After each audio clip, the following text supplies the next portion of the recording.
আমি এখন একা একাই হাঁটতে বেরিয়েছি। এই ঠান্ডার মধ্যে হাঁটতে আমার বেশ ভালো লাগে। দেখাচ্ছি রাস্তাটা। বেরিয়েছিলাম একটু বিকেলের দিকেই, ওই 5টা বাজবে তখন। কিন্তু হাঁটতে হাঁটতে এখানে হঠাৎ করেই সন্ধে নেমে আসে, মানে সূর্যের আলোটা খুব তাড়াতাড়ি চলে যায় এখানে শীতকালে।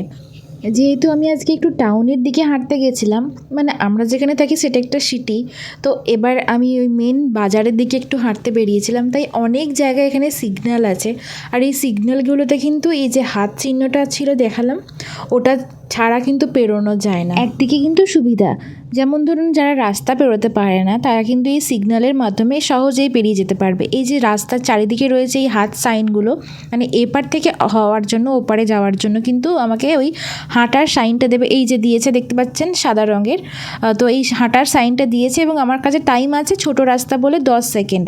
এই যে 10, 9, মানে এইভাবে ওখানে কাউন্টিং হতে থাকে এবং ওই টাইমের মধ্যেই তাড়াতাড়ি পেরিয়ে যেতে হবে। আর টাইম শেষ হয়ে গেলে তখন গাড়ি যাওয়া শুরু হয়ে যাবে আবার। তো বেশ সুবিধাই আছে এখানে হাঁটার জন্য। আর অনেক অনেক জায়গায় যেখানে এই সিগন্যালগুলো থাকে না সেখানে আবার ইল্ড থাকে। তো সেখানে ইল্ড মানে হচ্ছে যে গাড়ি নিয়ে যারা আসছে তারা ইল্ডের মধ্যে দিয়ে যদি কেউ হেঁটে যায় তাহলে দাঁড়াতে এখানে বাধ্য, কারণ এখানে একটা স্টেট ল যে যখন মানুষ কোনো হেঁটে যাবে তার সামনে দিয়ে গাড়ি নিয়ে যাওয়ার সময় তাকে দাঁড়াতে হবে, স্টপ করতে হবে। সে মানুষটা হেঁটে পেরিয়ে যাবে, তারপরে আপনি গাড়ি নিয়ে যেতে পারেন এখানে। তো এখানে এই নিয়মটা আছে বলে আমার বেশ ভালো লাগে হাঁটতে, আর এই জমজমাট রাস্তা দিয়ে হাঁটতে বেশ ভালো লাগে। কারণ এই কদিন আগে আমি ফাঁকা রাস্তা দিয়ে হাঁটতাম, মানে সেই সব জায়গাগুলো ভালো, বাট এই সন্ধেবেলার পক্ষে মানে একটু ভয়ই লাগে, যেহেতু আমি একা একাই হাঁটতে বেরিয়েছি। আর এখানে দেখুন সব রাস্তায় ধারে রেস্টুরেন্টগুলো এরকম ওপেন থাকে আর এরকম লাইটিং দিয়ে সাজানো থাকে। তো এটা হচ্ছে একটা ক্যাটস ক্যাফে বিড়ালদের জন্য।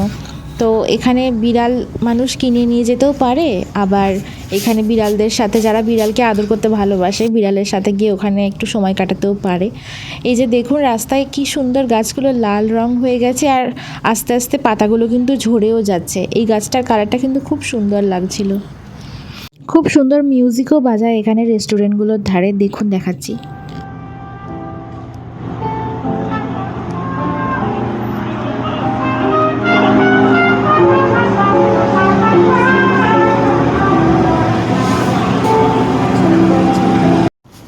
এখানে পিৎজা খুব খায় মানুষ, সো দেখো ডমিনোজ,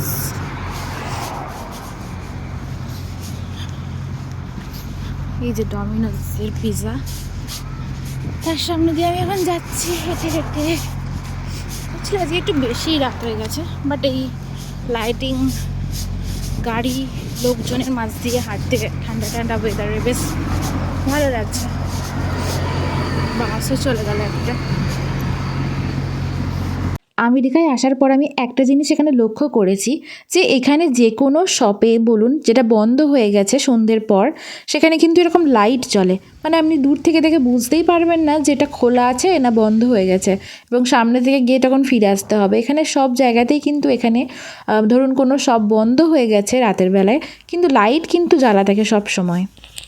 এই যে বাড়ির কাছে চলে এসেছি আমি হাঁটতে হাঁটতে। আমি যে এতটা হাঁটলাম এই পুরো ভিডিওটা করা সম্ভব নয়, পুরো ভিডিওটা দেখতে থাকলে আপনারাও বোরিং হয়ে যাবেন। আর হাঁপিয়ে গেছি খুব। দেখা হচ্ছে আবার পরের ভিডিওতে। আমি যা যা করি আমার সিম্পলিসিটি, আমার লাইফটাকে এখানে ভিডিওর মাধ্যমে তুলে ধরি। তো আপনাদের যদি ভালো লেগে থাকে তাহলে অবশ্যই একটা সাবস্ক্রাইব করে আমার পাশে থাকবেন এবং একটা লাইক দিয়ে দেবেন। Thank you so much for watching this video. Take care, bye by.